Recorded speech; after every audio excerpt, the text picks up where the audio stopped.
fear-mongering and misleading claims from our colleagues. So let's be absolutely clear. For the Americans who truly need them, this budget does not cut Medicaid, Medicare, or Social Security benefits for the Americans who truly need them. We are strengthening and protecting Medicaid for pregnant women, children, individuals with disabilities, low-income seniors, and vulnerable families. These Americans will continue to have access to the care they need and deserve. What we are doing is eliminating waste, fraud, and abuse, because safeguarding taxpayer dollars is not heartless, it's responsible. We're ending free health care for illegal immigrants, stopping payments made on behalf of deceased individuals or duplicate enrollees, and halting federal reimbursements for transgender surgeries on minors. It's not slashing care. It's restoring integrity and ensuring Medicaid works for the people it was meant to serve.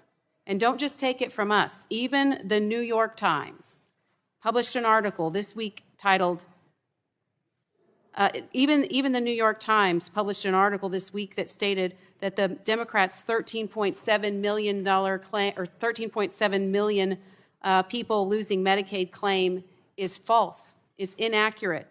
When the New York Times is calling out the Democrats for their exaggerating and misleading information, it's time to stop the scare tactics.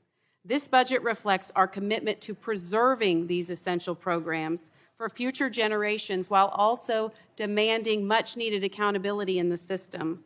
The American people want health care that is accessible, affordable, and honest, and that's what we're trying to deliver. So let's stick to the facts. Under our plan, 1.4 million illegal immigrants will no longer get coverage, so the very people that my colleagues on the other side of the aisle are trying to protect will be protected.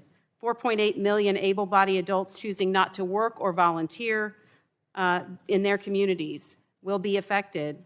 1.2 million recipients who are not eligible will no longer receive coverage. That is because we want to protect these programs for the very people that have been mentioned today by our colleagues on the other side of the aisle.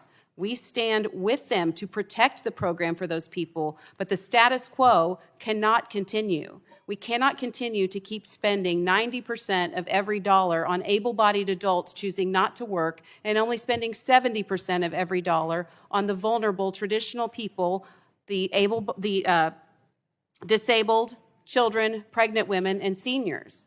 It is not right. We are trying to fix it, and I urge my colleagues to stop the scare tactics. I yield back. Gentlelady yields back. The Mr. gentlelady Chairman, from... Mr. Chairman, I ask unanimous consent to place